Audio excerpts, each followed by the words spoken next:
Today, I'm going to be talking about the real reason that you can't step away from your business. Now, I love these free-form videos where there's going to be topics that come up in my coaching with clients, and I want to go deeper into the themes that are coming up. So this week, it's all about stepping back from your business and things starting to wobble, why your business really depends on you and what you could do to fix it. So I'm Sean, your online strategic business coach, here to help founders build a business that creates and supports a life they love. Let's get started with a question. If I were to send you to Cape Town for a few weeks on vacation and you have absolutely no contact with your business whatsoever, would things start to wobble? Would some of the plates start to drop? And I'm talking about those decisions that don't get made, the clients who start getting twitchy, your team is trying to message you questions. And if any of that rings true, then this video is definitely for you. That if that is the case, and if that's how your business feels right now, it feels like you've built this great business that works, but it only works when you do, then you've not done anything wrong and your team isn't useless and there aren't any mistakes, so to speak. But this is a really common symptom. It's a really common growing pain as you move out from being, the founder doing everything and kind of moving up. It's just growing pains. And I completely understand what it's like to go on vacation and worry about whether there's going to be Wi-Fi connection and worry about what balls or plates are going to drop in your absence. And so you might be thinking that you feel like you're involved in every step of the business. You're involved in absolutely everything, and you're copied into decisions that you shouldn't even be a part of. You can't, properly switch off. And even when you try to step back, you're kind of like still mentally carrying the business. That is exhausting. And so I just want to take a moment to acknowledge you and to acknowledge that if that's the current state of play in your business. The next big thing to acknowledge is this kind of elephant in the room, this myth that I hear time and time again, where most founders think that they need to be better at time management, they need better people, they need to hire more people, or they just need to push through it a little bit longer. They think, well, if I just get to X revenue, then things will get easier. If one more client or working harder solved the problem, then it would already be solved. And that isn't the issue. It isn't the team. It isn't the amount of time that you're putting in or the amount of effort that you're putting in. It's that the business relies on you. And what you need is a foundation that scales beyond your hours so that revenue can keep growing without you and you're not chained to every project or every piece of delivery in the business. Sales rely on you. Decisions flow through you. Knowledge lives in your head. And when something is ambiguous, it defaults back to you. So like I said, the real pain point here is that you've built a business that works, but only if you do. And that's how you can spot whether or not you're stuck in the owner's trap or the founder's trap. Progress is going to slow when you're not around. But I just want to say, I know I keep harping on about it, but these are just signals.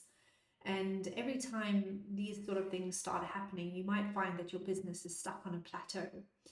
And that's just a pattern. It's just a pattern that we have to recognize and start dealing with accordingly.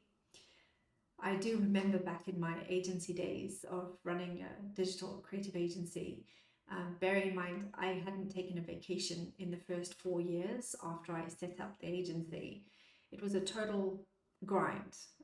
But I reached a point where everyone would leave the studio at 5 or 5:30, and that's when I actually got to start my work because of all of the, hey, have you got a minute meetings and the emails and the pings. I still have PTSD from Slack. I refuse to use it.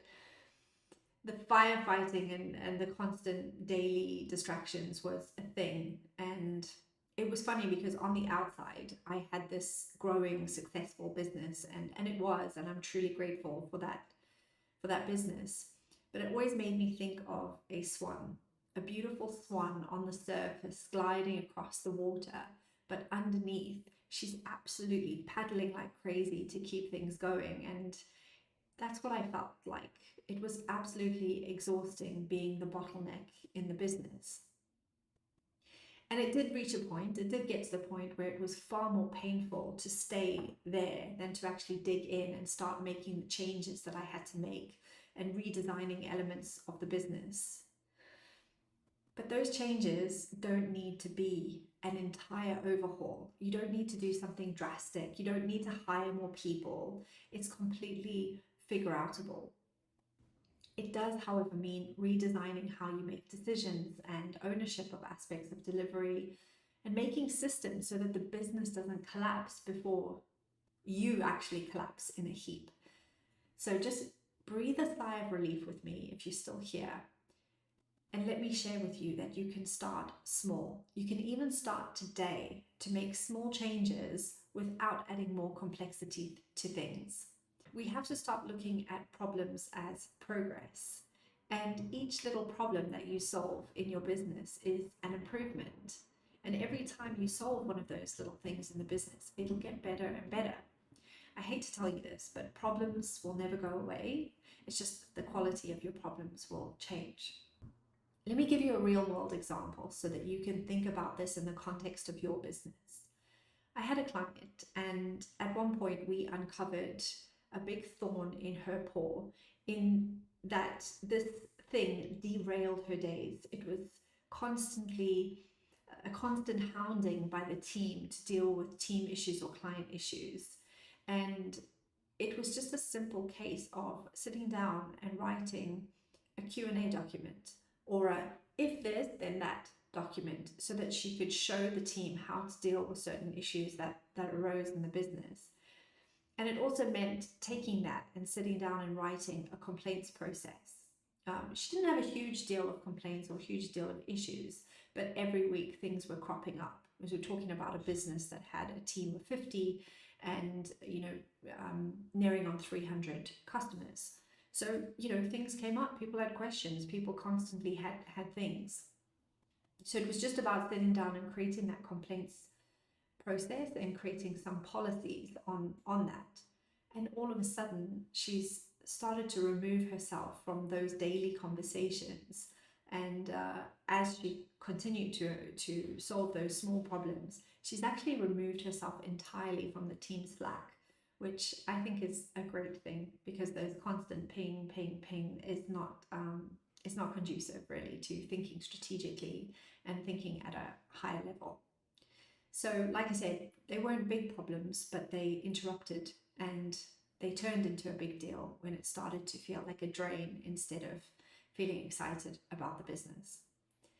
So let's move that into what you can start to do today in your business. What problems do you have in your business that interrupt your flow?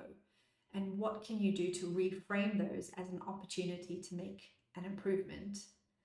And what you could do right now is you could grab a pen and paper and you could write down your top 3 to 5 issues, challenges, or problems, and just start to tackle them one at a time. And that's where it starts, acknowledging it. This is an exercise I quite often do with my clients, and it's really insightful, to see what things are keeping you up at night.